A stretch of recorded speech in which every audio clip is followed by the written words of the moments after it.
Hello बच्चों, welcome to my YouTube channels NEET Junction. आज का हमारा जो टॉपिक है वो है कैंसर।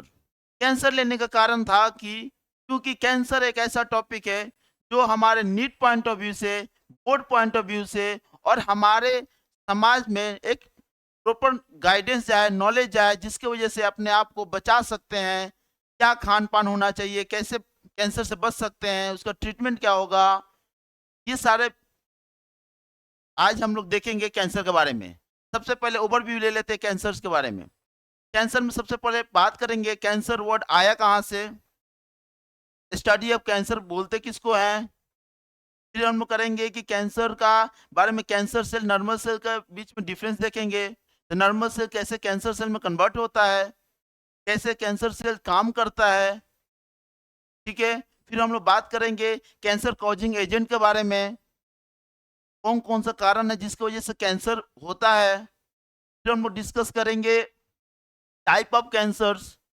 फिर हम लोग डिस्कस करेंगे डायग्नोसिस। पता चलेगा तब ना कैंसर है कि नहीं है, तब ना ट्रीटमेंट करेंगे। तो डायग्नोसिस देखेंगे, फिर उसके बाद हम लोग ट्रीटमेंट देखेंगे। तो आज का लेक्चर आप लोग के लिए बहुत ज़्यादा इंपॉर्टेंट है। ठीक है। पिछले लेक्चर में आप लोग ने मुझे प्यार दिया था, इसलिए दूसरा लेक्चर बनाने का मुझे मोटिवेशन मिला है। आप लोग मेरे चैनल पे बने रहिए। जो भी न्यू स्टूडेंट है जो हमारे चैनल पे विजिट किए हैं, सब्सक्राइब कर दीजिए और हमारे हम पे विश्वास करके मुझे मौका दीजिए पढ़ाने के लिए। आप लोग को कभी नाखुश नहीं करेंगे। ठीक है। वो चाहे बोर्ड हो चाहे नीट हो। अभी तो मेरा न्यू न्यू चैनल बना हुआ है, आगे देखते रहिए। ठीक है। बिना टाइम वेस्ट किए हम लोग कैंसर टॉपिक स्टार्ट करते हैं।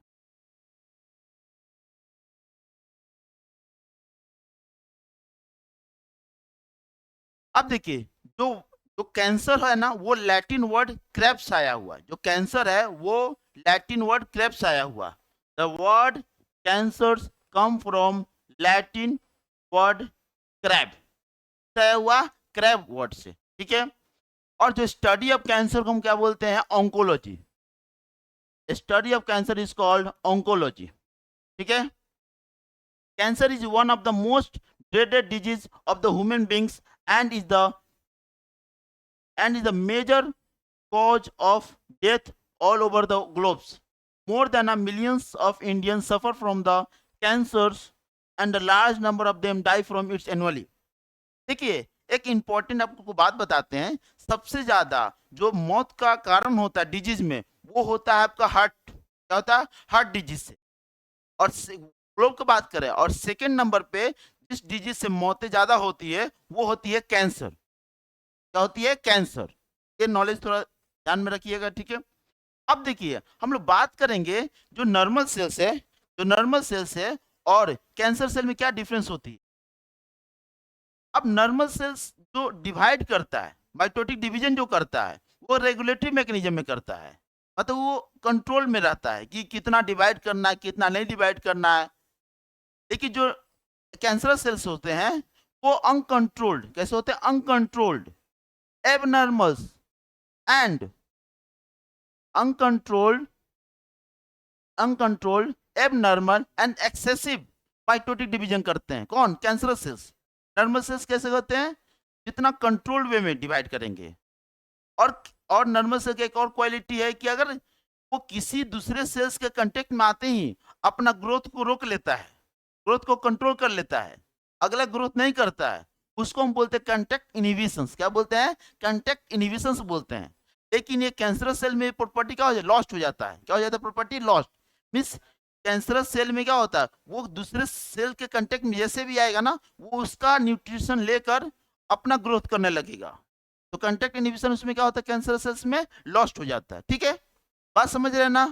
चलिए, uncontrolled, abnormal and excessive mitotic division को हम क्या बोलते हैं? कैंसर्स। ठीक है। These abnormals and the undifferentiated cells are called cancers. दो बार लिखा। In our bodies, cells growth and differentiation is highly controlled and regulated. तो हम बताया ना कि जो नॉर्मल सेल्स होता है हाईली कंट्रोल और रेगुलेटेड मैनर में होता है। लेकिन कैंसर सेल क्या हुआ? इसका ब्रेकडाउन हो जाता है, किसका? रेगुलेटरी मैकेनिज्म का। जिस रेगुलेशन से नर्वस सेल डिवाइड हो रहा था वो मैकेनिज्म, रेगुलेटरी मैकेनिज्म का होता है, ब्रेकडाउन हो जाएगा, आया ना। Normal sales shows the property of contact inhibition, बोले थे ना, जो नॉर्मल सेल्स होता है वो कांटेक्ट इनहिबिशन प्रॉपर्टी शो करता है। कांटेक्ट इनहिबिशन प्रॉपर्टी कहने का मतलब क्या? वो दूसरे सेल्स के कांटेक्ट में आते हैं, वो अपना जो ग्रोथ होता है वो रोक लेता है। तो सेल डिवाइड जैसे कांटेक्ट में आया, अपना ग्रोथ रोक लिया, सेल डिवाइड नहीं करेगा। नेक्स्ट तो हम क्या बोलते हैं? कांटेक्ट इनहिबिशन से बोलते हैं।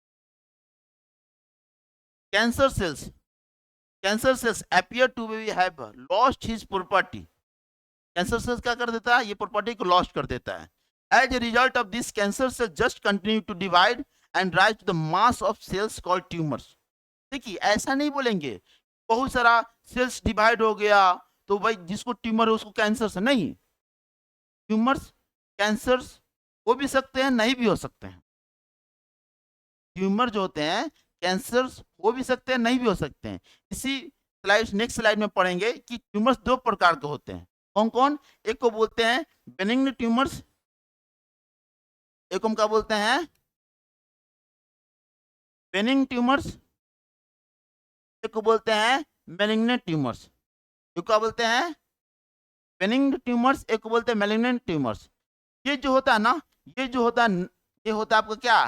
नॉन कैंसरस होता है। और ये क्या होता है? कैंसरस। क्या होता है? ये कैंसरस होता है, आया ना। ये क्या हो गया? कैंसरस। ये क्या हो गया? Non cancerous. क्यों? ये नॉन कैंसरस होने का कारण क्या है? क्योंकि ये कैप्सुलेटेड है, इसको कवर्ड किया गया। देखिए कैप्सुलेटेड है, कोई भी चीज कैप्सूल में रहता है तो वो बाहर निकल पाएगा उसका सेल्स? नहीं। और ये कैसा होता है? Non capsulated. कैसा होता है ये? नॉन कैप्सुलेटेड होते हैं। ये जो बेनिग्न ट्यूमर्स होते हैं वो स्लो ग्रोथ करते हैं, ग्रोथ करेंगे लेकिन स्लो करेंगे, ये हार्मफुल होते हैं। और लोकलाइज होते हैं। लोकलाइज करने में तो हुआ ना, जहां ट्यूमर्स बना वहीं पर आ गया, ये नहीं कि यहाँ बना पता चला इधर चला गया, ये पता यहाँ बना पता चला नीचे चला गया, नहीं। इस प्रॉपर्टी, ये प्रॉपर्टी होता है किसमें? बेनिग्न ट्यूमर्स में, ठीक है। तो लोकलाइज होंगे ये। कैसे होंगे? लोकलाइज, जहां पे ट्यूमर्स बना वहीं पर आएंगे, इधर उधर मूव नहीं करते हैं, ठीक है। नॉन मेटास्टेटिक मतलब नॉन मेटास्टेटिक समझ में है ना, कि do not spread to the other parts, ठीक है। और नॉन मैलिग्नेंट होंगे, नॉन इन्वेंसिव। नॉन इन्वेंसिव समझ में आता है ना, कि ये दूसरे सेल्स पे अटैक नहीं करते हैं, ठीक है। नॉन फेटल, नॉन फेटल मतलब तो इससे मौत नहीं होती है, ठीक है। और ये लास्ट में नॉन कैंसरस होता है, ठीक है। अब एक चीज बताइएगा, जो बेनिग्न ट्यूमर्स होता है उसमें लास्ट में से इन बोलते हैं लाइपोमा, आया ना। तो लाइपोमा क्या हुआ? कैंसर नहीं, लाइपोमा हुआ लिपिड्स का क्या बन गया? ट्यूमर्स बन गए, उसको क्या बोलते हैं? लाइपोमा। देखिए तो लाइपोमा हो गया। ऑस्टियोमा, ऑस्टियोमा हुआ तो क्या हुआ? बोन्स में ट्यूमर्स बन जाना। मायोमा, मसल्स में ट्यूमर्स बन जाना। एंजियोमा, ब्लड वेसल्स में ट्यूमर्स हो जाना। एडिनोमा मतलब किसमें? ग्लैंड्स में ट्यूमर हो जाना। ये सब क्या होता है बताइए? Non cancerous. क्या होते हैं ये सब? नॉन कैंसरस होते हैं और ये बेनिग्न ट्यूमर्स में आते हैं, ठीक है। अब आते हैं नेक्स्ट में, ये कैसे होगा? रैपिड ग्रोथ होगा, वेरी हार्मफुल, बहुत हमारे लिए खतरनाक है। और इन्वेंसिव में तो समझ आता ना, अपने आसपास सेल को भी क्या करेगा? डैमेज। लिखा हुआ ना, डैमेज सराउंडिंग टिश्यू सेल्स, हाँ या ना। नेक्स्ट बात करें मेट, बहुत ज्यादा इंपॉर्टेंट है ये प्रॉपर्टी, मेटास्टेसिस। मेटास्टेसिस ऐसा प्रॉपर्टी होता है जो क्या करता है? ट्यूमर्स एक जगह से दूसरी जगह, जैसे फॉर एग्जांपल मान लें किसी को लीवर्स में लीवर कैंसर हो गया, ठीक है, तो लीवर सेल को डैमेज करेगा, फिर वहां से उठ के किडनी में कहीं और अदर पार्ट्स में चला जाएगा, अदर ऑर्गन्स में चला जाएगा, ट्रांसफर हो गया, हाँ या ना। किसके थ्रू मूव करता है बताइए? ये ट्यूमर्स ब्लड के थ्रू मूव करता है। ये खतरनाक हुआ। और किसी को है, क्योंकि कैंसर से पता चला इसको, यहाँ पे कोई भी बॉडी पार्ट में कैंसर से, उसको वहां से ट्यूमर सर्जरी करके निकाला, तो लगा ठीक होगा, नहीं। वो निकालते निकालते टाइम पे पता चला कहीं और ट्रांसफर होगा, वहां निकाले कहीं और ट्रांसफर, वहां निकाले कहीं और ट्रांसफर। ये बहुत खतरनाक प्रॉपर्टी होता है किसका? कैंसर से सबसे भयानक प्रॉपर्टी जो होता है वो होता है मेटास्टेसिस का, ठीक है। देख रहे ना, cells allowed from the such a tumor distant site through the blood. यहाँ पे लास्ट में लिखे भी हैं कि most feared property of the malignant tumor is a metastasis. आए ना, बात समझ रहे आप लोग ना? चलिए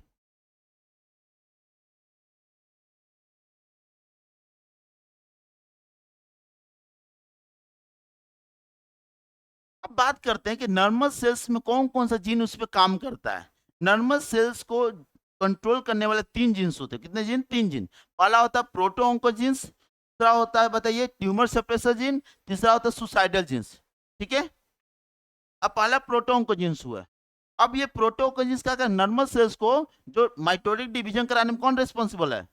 प्रोटो ऑन्कोजीन। देखो प्लस के साइन है, ये रिस्पॉन्सिबल है ना। तो प्रोटो ऑन्कोजीन क्या किया, नॉर्मल सेल्स को डिवाइड करा के माइटोटिक डिवीजन करा के ये डॉटर सेल्स बना दिया, हाँ या ना। अब ये पहला जीन समझ में कौन है? Proto oncogene. दूसरा जीन का बात करते हैं, ये कौन सा है? Tumour suppressor gene. जैसे देखिए बहुत सारा सेल्स है ना, हाँ या ना, बहुत सारा सेल्स नजर आ रहा है।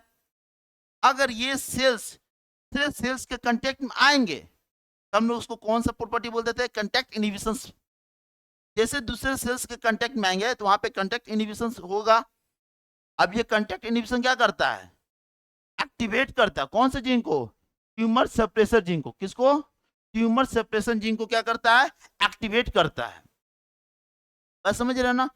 जैसे ट्यूमर सप्रेसर जीन एक्टिवेट हुआ तो नाम से ट्यूमर सप्रेसर जीन, ट्यूमर होने वाला जो ट्यूमर जिससे बनता है, ट्यूमर का फॉर्मेशन से क्या कर, रोक देता है। सप्रेस मींस दबा देना, रोक देना, इनहिबिट कर देना। ये क्या, ये अगर ये एक्टिव हो गया तो क्या करेगा बताओ? प्रोटो जी को बोलता है नहीं भाई अब तुमको सेल्स बनाने की जरूरत नहीं है। क्या किया इसको? जैसे यहाँ प्लस मींस क्या हुआ, ग्रोथ कराने में सेल डिवीजन मदद कर रहा है। नेगेटिव मींस क्या हुआ, सेल ग्रोथ अब नहीं होगा, सेल डिवीजन क्या होगा, नहीं होगा, है ना। तो प्रोटोन को जीन पहले पढ़े प्रॉपर्टी, दूसरा ट्यूमर सप्रेशन जीन का प्रॉपर्टी। अब तीसरा बात करते हैं सुसाइडल जीन्स का। अब ये सुसाइडल जीन करता क्या है? सुसाइडल जीन पता क्या करता है? जैसे कि वो ना नॉर्मल सेल्स को एग्जामिन करेगा। अगर नॉर्मल सेल्स में, नॉर्मल डॉटर सेल्स में अगर उसमें कुछ भी एबनॉर्मल चेंजेज आएगा, कुछ उसका क्या बोल सकते हैं मॉर्फोलॉजी, या मतलब कुछ मॉर्फोलॉजी नहीं बोल सकते हैं जनरली, बट सही नहीं है, जैसे कि बोल सकते हो उसका अपीयरेंस में, उसके स्ट्रक्चर्स में, समझ रहे ना, उसका अपीयरेंस, उसका स्ट्रक्चर्स, अगर उसमें कुछ चेंजेस, प्रॉपर्टी में चेंजेस आएगा ना, तो वो क्या करेगा, सुसाइडल जी उसको क्या कर मार देगा। जैसे उसमें नॉर्मल सेल्स चाहे नॉर्मल डॉटर सेल्स में कुछ भी चेंजेस आएगा, वो क्या सुसाइडल जी उसको क्या कर देता है, खत्म। नाम सुसाइड मींस खुद का सेल्स को मार देना। ठीक है, इसको एपोप्टिक जीन्स बोलते हैं, genes related with the programme cell death, cell death के लिए प्रोग्राम किया गया। चलिए नेक्स्ट स्लाइड।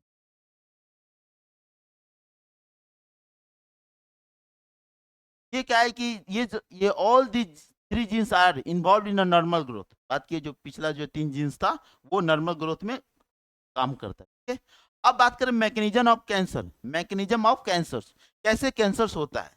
कैंसर्स होने के लिए ना नॉर्मल सेल्स को कैंसर में कैसे कन्वर्ट करते हैं, कन्वर्ट होता है, वो होता है कार्सिनोजेंस की वजह से। किसकी वजह से? कार्सिनोजेंस। कार्सिनोजेंस एक ऐसा एजेंट है ना, वो नॉर्मल सेल्स को किस में कन्वर्ट कर देता है, कैंसरस सेल्स में। वो कार्सिनोजेंस क्या हो सकता है? फिजिकल हो सकता है, केमिकल हो सकता है, बायोलॉजिकल हो सकता है ना, ये सब हो सकता है। देखिए transformations of normal sales into cancerous cells may be induced by the physicals, chemicals और बायोलॉजिकल एजेंट्स, इसको हम क्या बोलते हैं, कार्सिनोजेंस बोलते हैं। हम नेक्स्ट स्लाइड में आगे में पढ़ेंगे कार्सिनोजेंस स्पेशली होता क्या है, कितने प्रकार का होता है, सब कुछ स्टडी करेंगे। ठीक है, अभी हम लोग क्या पढ़ रहे हैं, मैकेनिज्म ऑफ कैंसर्स, कैसे कैंसर्स होता है। ठीक है, नॉर्मल सेल्स कैसे कैंसर सेल में कन्वर्ट होते हैं, हम लोग अभी डिस्कस करें। ठीक है,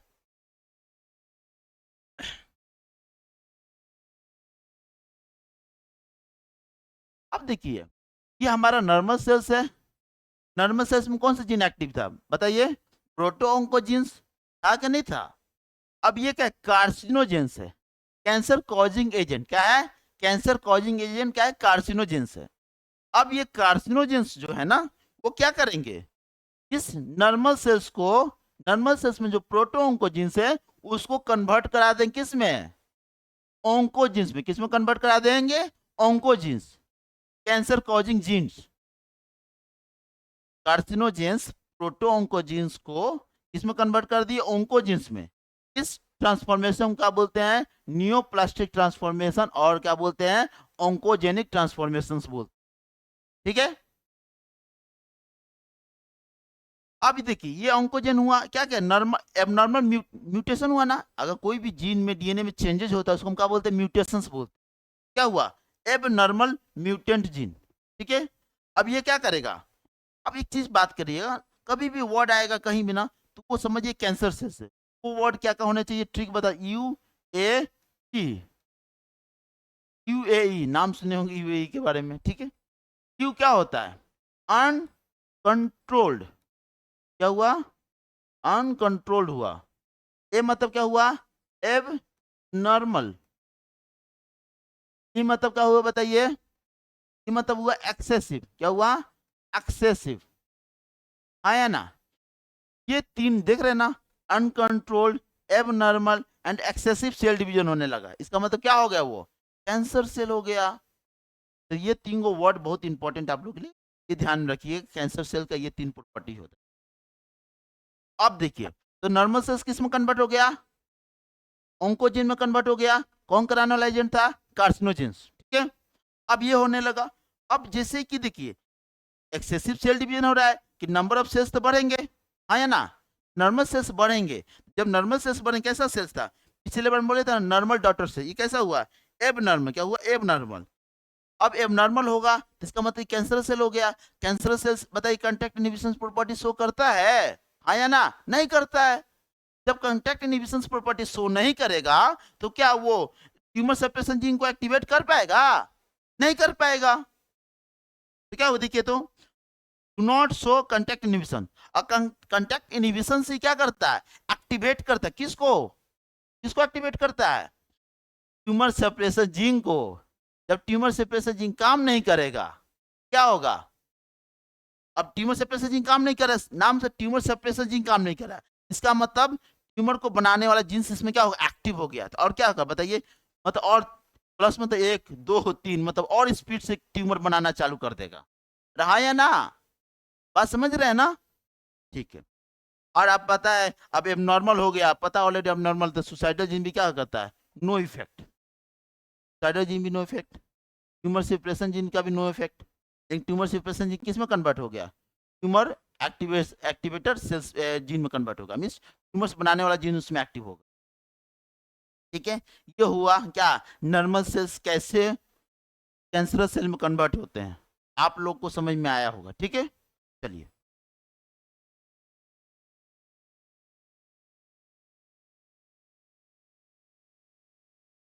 देखिए, एक बात करते हैं, कैंसर नोट में है, नोट में ये है ना कि कैंसर सेल्स क्या होता है, कैंसर से आगे ऑब्जेक्टिव्स में नीट में कैंसर सेल्स में तीन प्रॉपर्टी दिया क्या, कि कांटेक्ट इनहिबिशन प्रॉपर्टी होगा, टेलोमेरेज एंजाइम एक्टिवेट बढ़ेगा या टेलोमेरेज इनहिबिटर एक्टिविटी घटेगा।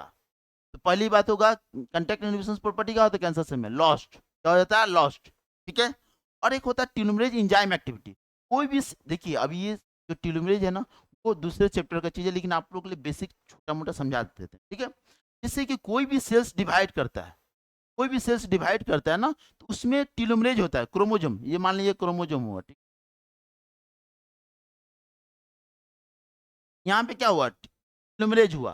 तो टेलोमेरेज जैसे जैसे सेल्स डिवाइड करेंगे ना तो टेलोमेरेज भी घटते जाएगा, क्या होगा, टेलोमेरेज घटते जाएगा, घटते घटते ऐसा होगा टेलोमेरेज खत्म। जब टेलोमेरेज खत्म तो क्या होगा, सेल्स डिवाइड करना बंद, सेल्स का डेथ। ये नॉर्मल सेल्स के लिए ठीक ठाक है एक तरह से, है ना। लेकिन ये जो कैंसर सेल होता है ना वो क्या करता है कि नाम का टेलोमेरेज एंजाइम एक्टिविटी, तो टेलोमेरेज बनाने वाला जो एंजाइम है उसको एक्टिवेट करा बढ़ा देता है। वो क्या होगा कि जो ट्यूमर्स इसमें जो जो तुम्हारा टेलोमेरेज है ना वो जो टूट गया, रेप्चर्ड हो गया, बर्बाद हो गया, उसको क्या करेगा, रिपेयर करेगा, क्या करेगा, रिपेयर। जब रिपेयर करेगा तो क्या होगा, वापस टेलोमेरेज बन गया। जब टेलोमेरेज बनेगा तो सेल्स का डेथ होगा। और क्या होगा, और स्पीड से डिवाइड करेंगे। तो टेलोमेरेज एंजाइम एक्टिविटी बढ़ जाता है कौन सा सेल में, नर्वस सेल्स में, और टेलोमेरेज इनहिबिटर एक्टिविटी क्या होता है, घट जाता है, मतलब दोनों एक दूसरे के अपोजिट है, ठीक है। और कांटेक्ट इनहिबिशन प्रॉपर्टी क्या हो जाता है, लॉस्ट। समझ रहे हो ना बात भाई, चलिए ठीक है।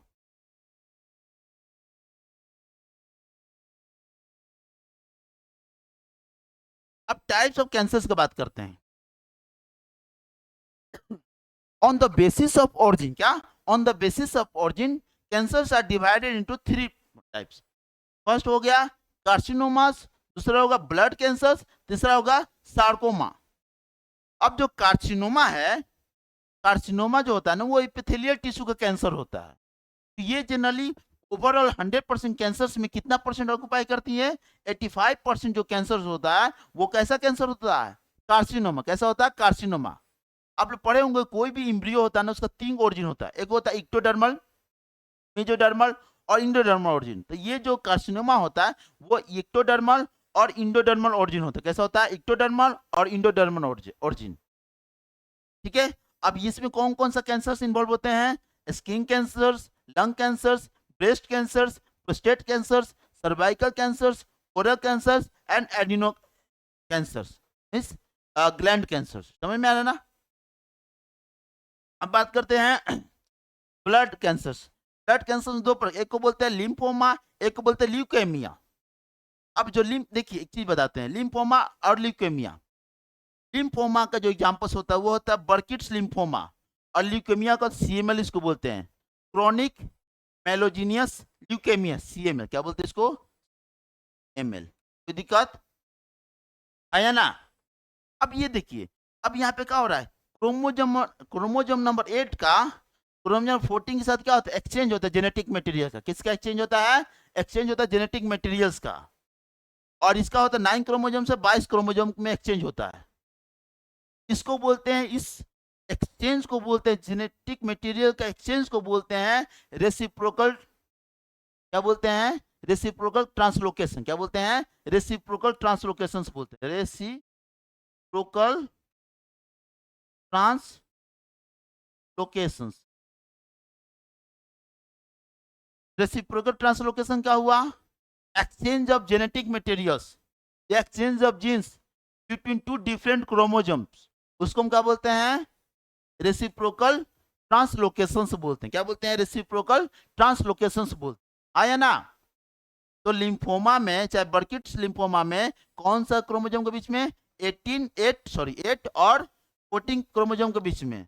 और ल्यूकेमिया में, चाहे क्रोनिक मेलिजिनियस ल्यूकेमिया में क्या होता है, 9 और 22 क्रोमोजोम के बीच में क्या होता है, एक्सचेंज होता है। आया ना। लास्ट आ गया सार्कोमा। सार्कोमा मात्र 1% कैंसरस, कैंसर कॉजिंग होता है, तो कैंसर होता है। ये कैसा ओरिजिन हुआ, मेजोडर्मल ओरिजिन, ठीक है। कैसा ओरिजिन हुआ, मेजोडर्मल ओरिजिन। कौन सा कैंसर होता है, bone cancers, muscles cancers and the lymph node cancers होते हैं, ठीक है। चलिए आगे, अब बात करते हैं कार्सिनोजन। कार्सिनोजन किसको, ठीक है। अब देखो, transformations of normal cells into cancer cells, cancerous neoplastic cells may be induced by the physicals, chemicals and the biological agent. This agent is called the carcinogens, ठीक है। अब कार्सिनोजेंस देख रहे हैं 3, कौन कौन, एक हुआ रेडिएशन के थ्रू, रेडिएशन 2 प्रकार का होता है, आयोनाइजिंग और नॉन आयोनाइजिंग। आयोनाइजिंग में कौन कौन होगा, एक्सरे और गामा रे। और नॉन आयोनाइजिंग में कौन होगा बताइए, यूवी रे। कौन होगा, यूवी रे। अब कार्सिनोजेंस, एक वो केमिकल एजेंट। केमिकल एजेंट कौन हो, टबैको, लोग खैनी खाता है, गुटखा खाता है, सिगरेट पीता है, वो सब क्या होता है, टोबैको में आता है, उससे कैंसर होता है। आर्टिफिशियल फ्लेवर्स, आज के डेट में देख रहे हैं हमारे मार्केट में सब आर्टिफिशियल फ्लेवर चल रहा है। जाइए केक लेने के लिए, वहाँ पे आर्टिफिशियल फ्लेवर्स। कोई खाना, कोई मिठाई ऑर्डर कीजिए, उसमें इतना कलरफुल एजेंट डालते हैं ना, इतना दिखाने के लिए, चमकाने के लिए, वो सब क्या होगा, आर्टिफिशियल फ्लेवर्स होते हैं, ठीक है। तो बहुत सारा हम लोग ड्रिंक लेते हैं, किसमें ये होगा, लीची का जूस, लीची नहीं है लेकिन क्या है, सब आर्टिफिशियल फ्लेवर्स है, ठीक है। एस्ट्रोजेंस, एस्ट्रोजेंस क्या होता है, ज्यादा अगर किसी में एस्ट्रोजन बढ़ गया फीमेल्स में, तो उसको कौन सा कैंसर हो सकता है, ब्रेस्ट कैंसर। और डाई, जो बहुत सारा डाई के काम करते हैं, ठीक है। उनको भी कैंसर हो सकता है, ठीक है। Physical agent, sharp teeth and the Kangri. Sharp teeth से कैसे होगा कैंसर? किसी के टीथ बहुत शार्प है, क्या करे, उसका जो टीथ शार्प है तो उसको टंग से बार बार कट लगेगा, है ना, बार बार उसके शार्प टीथ से टंग को टच होगा तो उसमें कट लगेगा। तो कौन सा कैंसर हो सकता है बताइए? टंग कैंसर। कौन सा हो सकता है? टंग कैंसर होता है, ठीक है। एगो कांगरी, कांगरी जनरली होता है उधर साइड चल जाइए, ठंडे एरिया में कश्मीर चल जाइए, जम्मू कश्मीर में, तो क्या होता है वहां पे ना लोग, वहां पे बहुत ज्यादा ठंड पड़ती है, एक वो कांगरी लेके देखते हैं, वो धुएं टाइप का रहता है, वो अपने शरीर के एकदम मतलब नजदीक रखते हैं, ठीक है। इतना वो उसको उनको फिजिकली इतना कनेक्टेड हो जाता है ना बॉडी से ना, तो उसको कैंसर हो सकता है, तो हम कांगरी कैंसर भी बोलते हैं। किससे हुआ? इसको कैसा एजेंट हुआ? फिजिकल एजेंट कांगरी, ठीक है। अब बात कर बायोलॉजिकल एजेंट। बायोलॉजिकल एजेंट मतलब कोई लिविंग ऑर्गेनिज्म से हो रहा है, जैसे हार्पिस वायरस से कौन सा होता है? Kaposi's sarcoma. Hepatitis B and C virus कौन होगा? Liver cancer. इन बार वायरस से कौन सा हुआ? Burkitt lymphomas. And the human papilloma virus से कौन हुआ? सर्वाइकल कैंसर, ठीक है। ये थोड़ा याद करने याद कर लीजिए, कौन सा क्या बोलते हैं वायरस से, कौन सा बायोलॉजिकल एजेंट से कौन सा कैंसर होता है, ये याद करना, ठीक है, याद कर लीजिए, ठीक है।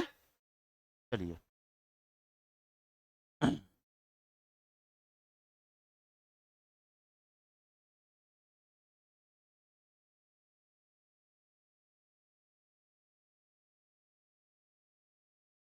ठीक है। अब cancer detection and the diagnosis, कैसे कैंसर को डिटेक्ट करेंगे?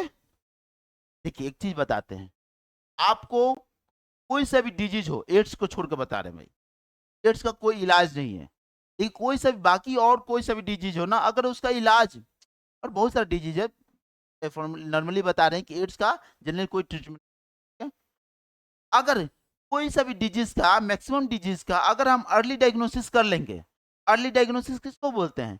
जो मतलब स्टार्ट हुआ, जिसे उसको ये डिजीज हो चुका एकदम स्टार्टिंग फेज में है, हम पता कर लिए कि इसको ये डिजीज है, तो उसका उपचार, उसका इलाज, ट्रीटमेंट सही से हो जाएगा। इसी प्रकार कैंसर में भी है, अगर अर्ली डायग्नोसिस हो गया, ये एकदम स्टार्टिंग इनिशियल स्टेज में उसका डायग्नोसिस हो गया, पता चल गया इसको कैंसर है, तो उसका ट्रीटमेंट आसानी है, और ज़्यादा तकलीफ वाला नहीं, आसानी से उसका ट्रीटमेंट हो सकता है ना। लेकिन यही अगर पता चला बहुत लास्ट स्टेज में, फाइनल स्टेज में, तो इसको फोर्थ स्टेज में पता चला इसको कैंसर है, तब अब उसको इलाज हो सकता है, ट्रीटमेंट हो सकता नहीं, हो सकता, पॉसिबल ही नहीं है, होगा भी तो बहुत कम चांसेस है उसका जीवित रह पाए। इसलिए डायग्नोसिस बहुत ज़्यादा इंपॉर्टेंट होता है किसी पेशेंट को जीवन दान देने का, बचाने का, ट्रीटमेंट का, ठीक है। तो डायग्नोसिस हम लोग पढ़ेंगे, डायग्नोसिस कैसे करते हैं, ठीक है। तो कैंसर के लिए जो जो डायग्नोसिस यूज करते हैं कौन कौन होता है देखेंगे, ठीक है, हाँ या ना। अब बात करेंगे early detection of a cancer is essential as it follow the disease to be treated successfully in many cases. बात समझना, अर्ली डिटेक्शन बहुत जरूरी होता है, अगर अर्ली डिटेक्शन हो गया कि तो कैंसर से उसका इलाज आसानी से हो जाएगा, ठीक है। फॉलोइंग टेक्निक होते हैं कैंसर का इलाज क्या करने के लिए बोलिए, डायग्नोसिस करने का। पहला होता है ब्लड एग्जामिनेशन। क्या हुआ? Blood examination. अब हम ब्लड काउंट देख के बता सकते हैं इसको कैंसर है कि नहीं है। अगर उसके कोई भी पेशेंट है, कैंसर पेशेंट जिसको ल्यूकेमिया है, उसका क्या होगा? WBC का बहुत ज्यादा बढ़ा होगा। क्या होगा बताइए? Increase WBC count in the case of leukaemia. Blood cancer में कौन सा काउंट बढ़ा रहेगा बताइए? WBC काउंट बहुत ज्यादा बढ़ा रहेगा, क्या हाँ या ना। अब क्या बोलते हैं, कुछ ट्यूमर मार्कर्स प्रेजेंट होते हैं ब्लड्स में, जैसे हो गया अल्फा फ्यूटोप्रोटीन। कौन होगा? अल्फा फ्यूटोप्रोटीन। ये होता है आपको किसके लिए? लीवर कैंसर के लिए। अल्फा फ्यूटो अल्फा फ्यूटो क्या हुआ? अल्फा फ्यूटोप्रोटीन जो होते हैं, अगर ब्लड्स में अल्फा फ्यूटो क्या हो गया, प्रोटीन्स पाए जा रहे हैं, इसका मतलब उसको कौन सा कैंसर है? लीवर कैंसर से होगा। पीएसए मतलब क्या हुआ? प्रोस्टेट स्पेसिफिक एंटीजन है, उसके ब्लड में क्या मिला हमको? प्रोस्टेट स्पेसिफिक एंटीजन मिल रहा है, इसका मतलब कौन सा कैंसर है? प्रोस्टेट कैंसर से।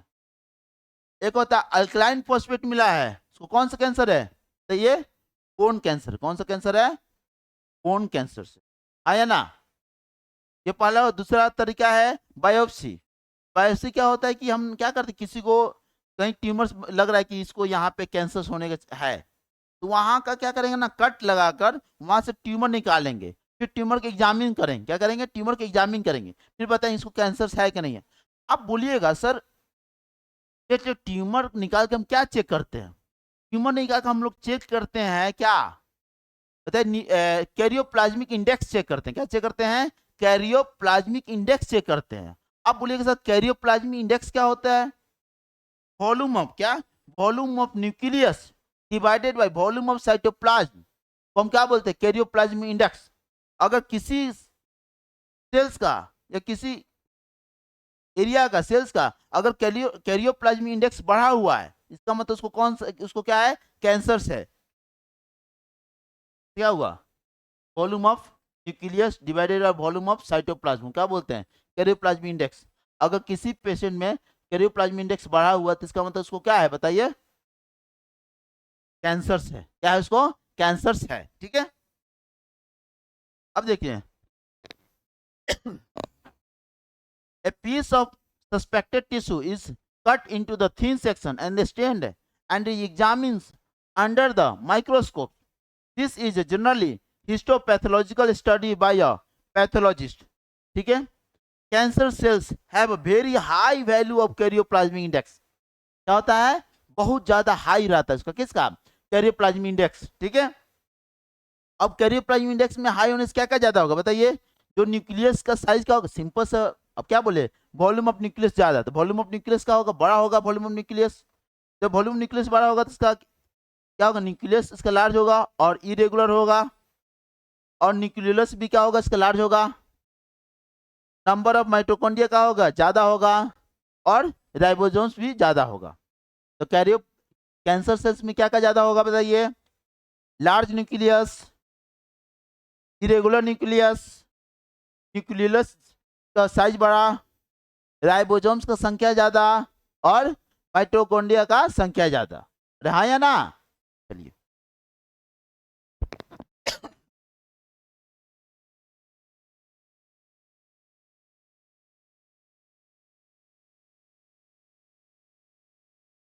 अब बात करते हैं फाइन नीडल एस्पिरेशन साइट। इसको क्या बोलते हैं? FNAC। क्या बोलते हैं? FNAC बोलते हैं। ठीक है, तो उसको फाइन नीडल एस्पिरेशन साइटोलॉजी। ये होता है जनरली किसी को ब्रेस्ट कैंसर है, ठीक है, तो उसको डिटेक्ट करना कि डायग्नोसिस करना, तो उसको ब्रेस्ट कैंसर है कि नहीं है, तो हम क्या करेंगे? वो ब्रेस्ट में ना एकदम फाइन नीडल्स डाल के वहाँ का फ्लूइड निकालेंगे या छोटे मोटे सेल्स निकालेंगे, फिर उसको एग्जामिन करेंगे। फिर हम क्या चेक करेंगे? उसमें कैरियोप्लाज्मिक इंडेक्स चेक करेंगे। इसको क्या बोलते हैं? Fine needle aspiration cytology. ये किसके लिए जनरली होता है? बताइए, ब्रेस्ट कैंसर के लिए। ठीक है, दूसरा पैपेस्मियर। पैपेस्मियर किसके लिए यूज होता है? बताइए, आपका सर्वाइकल कैंसर को चेक करने। किसके लिए? सर्वाइकल कैंसर को चेक करने के लिए। ठीक है, एक्सरे, CT स्कैन और MRI। ठीक है, अब ये क्या हुआ? सबसे सेफेस्ट, सबसे अच्छा जो कैंसर सेल को डिटेक्ट कर सकता है वो होता है MRI। क्या होता है? MRI। ठीक है, लेकिन एक्सरे और CT स्कैन में क्या होता है ना, इसमें यूज करते हैं रेज का, रेडिएशन का यूज करते हैं, जो क्या कर सकता है और कैंसर बढ़ाने के चांसेस बढ़ा सकता है। ठीक है, वो क्या है? तुम्हारा एक्सरे रे है ना, अब रे क्या कर? रेडिएशन है। रेडिएशन क्या कर सकता है? नॉर्मल सेल्स को कैंसर सेल में कन्वर्ट कर सकता है, क्योंकि वो क्या है? कार्सिनोजेनिक होता है।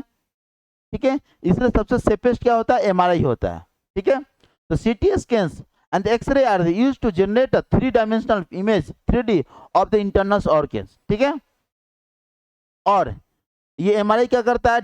Use the strong magnetic fields and the non ionising. देख रहे हैं ना, क्या है? Non ionising radiation. ये कैसा है? आयोनाइजिंग रेडिएशन से। द नॉन आयोनाइजिंग रेडिएशन क्या होता है? Accurately detect the pathological and the physiological changes in the living tissue. आया ना? मॉडर्न टेक्निक क्या हुआ? अब देखिए, antibody against the cancer specific antigens are also used for the detection certain cancer. जैसे क्या होता है ना, जो कैंसर सेल्स होते हैं वो उस कैंसर सेल्स में क्या होता है, कुछ एंटीजेंस बनते हैं। हमको पता लगाना है कि वहाँ पे कौन से खास जगह पे क्या है, कैंसर से। तो उसको कैंसर के लिए क्या एंटीजेंस वहाँ पे अवेलेबल है, हम क्या करेंगे, बना बनाए एंटीबॉडी बना बनाए एंटीबॉडीज को ब्लड में डालेंगे कुछ डिटेक्टर के साथ, जिसको जाके मार्कर के साथ, जहाँ पे जैसे वहाँ पे एंटीजन और एंटीबॉडी बाइंडिंग होगा ना, तो वहाँ पे एक थोड़ा सा साइन दे देगा, सिंबल देगा, या कुछ कलरफुल कुछ शो करेगा कि पता चल जाएगा इसको यहीं पे क्या है, कैंसर से, मार्कर लगा के भेज देंगे। ये भी एक तरह से बहुत बेस्ट तरीका होता है क्या करने के लिए, चेक करने के। वो एग्जैक्ट लोकेशन बताता है कि कहाँ पे कैंसर है। समझ पा रहे ना, वो एंटीजन एंटीबॉडी इंटरेक्शन की वजह से हो पाता है ये पॉसिबल। ठीक है, अरे हाँ या ना, चलिए ठीक है।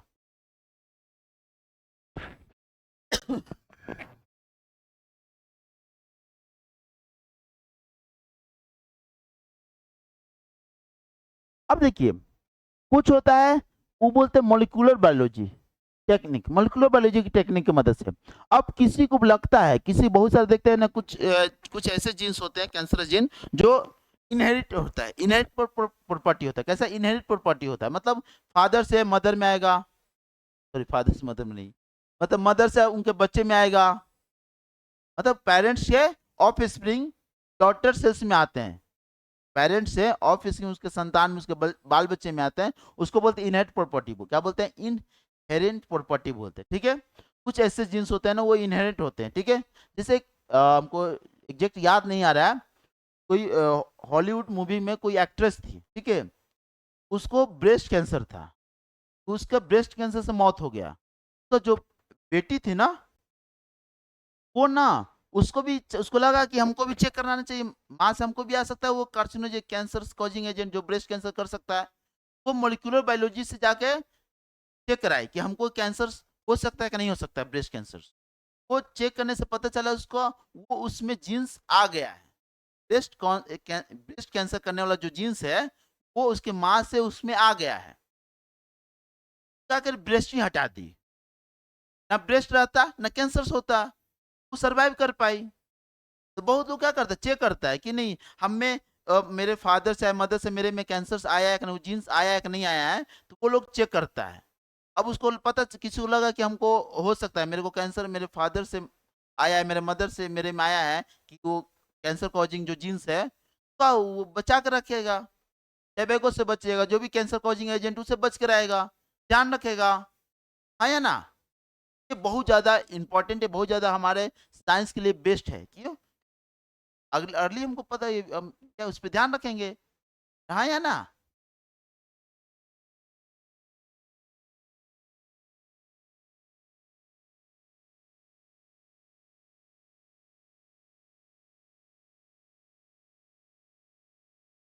technique of a molecular biologist can be applied to the detect gene in the individuals which in with inherited susceptibility to certain cancers. Identification of such genes which predispose an individual to a certain cancer may be very helpful in a prevention of cancer. समझ में आना, cancer होने से बचा लिया। Such individual may be advised to avoid exposure to the particular carcinogens. इसको बोला जाता है कि देखिए आपको, आप में जीन्स प्रेजेंट है, कैंसर कॉजिंग जीन्स प्रेजेंट है, तो आप लोग इससे बचिए, इस कार्सिनोजन से बचिए। जैसे कौन सा होगा बताइए, टबैको स्मोकिंग। तो टबैको स्मोकिंग क्या करता है, लंग कैंसर का। ठीक है,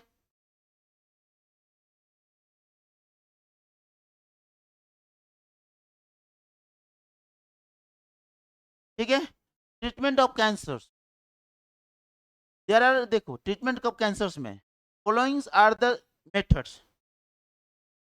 व्हाट ट्रीटमेंट, कौन कौन सा ट्रीटमेंट हो, पहला होता है सर्जरी, सबको पता है सर्जरी। सर्जरी क्या करता है, जहां पे ट्यूमर से उसको काट के बाहर निकाल देगा। ठीक है, ये हो गया सर्जरी। दूसरा होगा रेडिएशन थेरेपी। क्या हुआ, रेडिएशन थेरेपी हुआ। इसमें क्या है, इसको दो प्रकार, एक एक्सटर्नल होता है, एक इंटरनल होता है। एक्सटर्नल क्या यूज करते हैं, कोबाल्ट 60 या एक्सरे यूज करते हैं। ठीक है, और इंटरनल ऑर्गन्स के लिए क्या यूज करते हैं, आयोडीन 131। क्या होता है, आयोडीन 131 होता है। ठीक है, कीमोथेरेपी, कीमोथेरेपी में क्या बोलते हैं, कीमोथेरेपी क्या हो, केमिकल्स दे के इसको इलाज करना। तो ये दो यूज करते हैं, एक होता है भिन प्लास्टिन और भिन क्रिस्टिन। क्या हुआ, भिन प्लास्टिन और भिन क्रिस्टिन, ये जनरली कैंथरैंथस रोजियस से आया हुआ है। कौन से प्लांट से आया बताइए? कैंथरैंथस रोजियस से निकाला गया है केमिकल, ठीक है। तीसरा होता है टैक्सोल, जिसको टैक्सस बैकाटा बोलते हैं। ये कैसा जिम्नोस्पर्म्स होते हैं ये। तीसरा इम्यूनोथेरेपी। इम्यूनोथेरेपी क्या करना है? पहला एंटीबॉडी, जैसे वहां पता था ना कि एंटीजेंस प्रेजेंट है, हम डिटेक्शन के लिए क्या करते हैं? एंटीबॉडी भेजते हैं इधर से, एंटीजन एंटीबॉडी रिएक्शन से पता चल जाए यहाँ इसको, यहाँ पे क्या है? कैंसर से। हम क्या कर सकते हैं? एंटीबॉडी क्या कर सकता है? वहां पे मार भी सकता है उस जगह को, कैंसर सेल को डिस्ट्रॉय भी कर सकता है। तो एंटीबॉडी भी मदद से हम क्या कर सकते हैं? ट्रीटमेंट कर सकते हैं। दूसरा हुआ अल्फा इंटरफेरोन्स, तो कौन सा बोलते हैं? कापोसिस सार्कोमा बोलते हैं। अल्फा इंटरफेरोन्स से जो ये ट्रीटमेंट है इम्यूनोथेरेपी, उसको कौन से कैंसर ठीक होता है बताइए? कापोसिस सार्कोमा। ये बायोलॉजिकल रिस्पांस मॉडिफायर है। आगे पढ़िए, ये क्या करता है ना, अल्फा इंटरफेरोन्स ना, वो इम्यून सिस्टम को एक्टिवेट करता है। जब इम्यून सिस्टम स्ट्रांग होगा तो क्या करेगा? उस कैंसर सेल को मार देगा, ठीक है ना। बायोलॉजिकल रिस्पांस मॉडिफायर, ठीक है।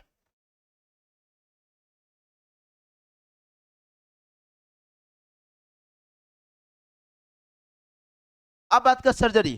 सर्जरी में बताया था ना, पूरा इंटायर टिश्यू को वहां से हटा, ट्यूमर्स को हटा देंगे। रेडियोथेरेपी में क्या करेंगे? नॉर्मल सेल्स को हम क्या करेंगे बताइए? कोबाल्ट देंगे, आयोडीन थेरेपी देंगे 131, एक्सरे का यूज करेंगे, ठीक है या ना? पढ़े भी जस्ट भाई। अब आज का कीमोथेरेपी। कीमोथेरेपी क्या करेंगे? केमिकल्स देंगे बॉडी में, जिसका क्या हो? विनब्लास्टिन, विंक्रिस्टिन और टैक्सोस, ठीक है। क्या हुआ? Several sums of these specific particular tumors, chemotherapy drugs are used to kill the cancerous cells. Anti-cancer drugs inhibit the synthesis of a DNA in a cancer, stopping their cell cycle. एक बात है, जो anti cancerous जो drug होता है, anti cancerous drug क्या करता है बताइए?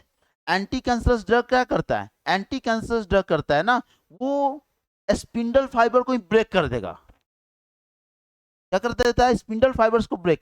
जब स्पिंडल फाइबर का फॉर्मेशन नहीं होगा तो सेल डिवाइड करेगा? नहीं करेगा।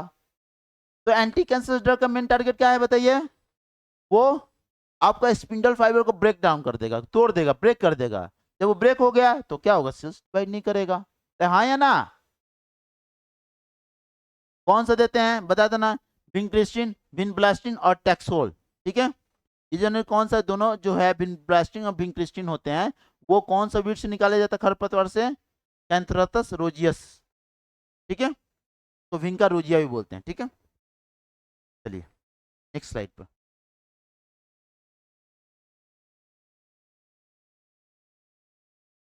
अब साइड इफेक्ट बोलते हैं, देखते होंगे आप लोग कभी भी आसपास के जिसको कैंसर हुआ रहता ना, वो बाल हटा लेते हैं अपना। क्यों बाल हटाते हैं? क्योंकि हेयर लॉस जो सबसे ज्यादा होता है। क्या होता है? हेयर लॉस, ठीक है। और इसमें ब्लड लॉस भी ज्यादा, बहुत ज्यादा होता है। इसमें साइड इफेक्ट क्या होगा बताइए? एनीमिया। क्या होगा बताइए? Loss, loss of hair. और क्या हुआ? एनीमिया। एनीमिया मतलब लॉस ऑफ ब्लड, ठीक है। Most of the cancers are treated by the combination therapy of surgery, radiation and the anti cancerous drug.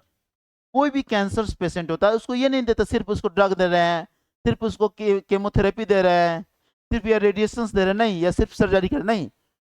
कोई भी कैंसर पेशेंट होता है उसको सब कुछ देते हैं। सब कुछ मतलब जो भी उपचार हो सकता है, जो भी ट्रीटमेंट है। एक साइड से सर्जरी हो रहा है, दूसरे साइड से कीमोथेरेपी दे रहे हैं, तीसरे साइड से क्या कर रहे हैं? रेडिएशन दे रहे हैं, है या ना? ठीक है। अब वो लास्ट में इम्यूनोथेरेपी। इम्यूनोथेरेपी क्या यूज करते हैं बताइए? एंटीबॉडीज। बताते हैं एंटीबॉडीज का क्या काम होता है? जहां पे हर एक एंटीजेंस के लिए एक एंटीबॉडी बना रहता है, ठीक है। स्पेसिफिक होता है एंटीजन, एंटीबॉडी का होता है स्पेसिफिक होता है। हर एक एंटीजन के लिए एक अपना एंटीबॉडी होता है। जो कैंसर सेल्स के लिए जो एंटीजेंस होता है उसके लिए एंटीबॉडीज है। हम लोग बना बना एंटीबॉडी भी भेज सकते हैं, ठीक है। तो एंटीबॉडीज अगर जाएगा अंदर में तो क्या करेगा? उस खास जगह पे जाकर उसको डिस्ट्रॉय कर दे। किसको? एंटीजेंस को। जब एंटीजेंस नहीं होगा तो क्या होगा? कैंसर नहीं होगा। इसका अब ये एंटीबॉडी लेने का क्या कारण होता है? देख रहे ना, these are design to attach the specific proteins in the cancer cells. अब इसका यूज क्या होता है बताइए? allow the immune system itself destroy the cancer cells। क्या करता है? इम्यून सिस्टम को डेवलप करेगा, बोलेगा इम्यून सिस्टम इसका एंटीबॉडी होना, जाकर मार देगा।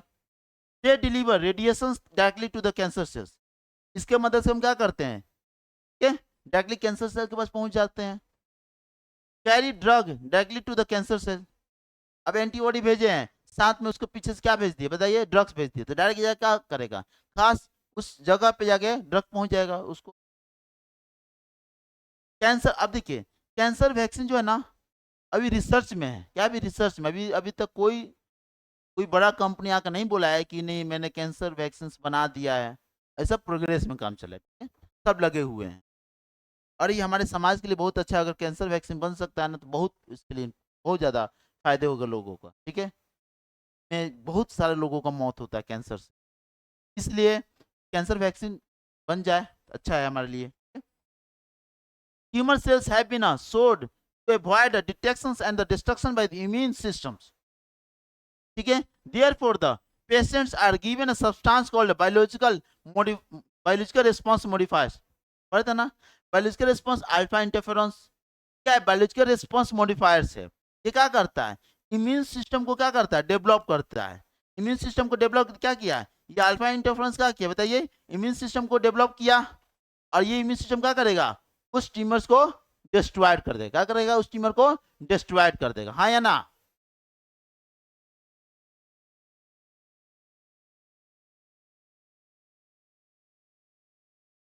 चलिए आप लोग कमेंट करके बताइएगा जरूर कैसा रहा ये लेक्चर्स, ठीक है। चलिए।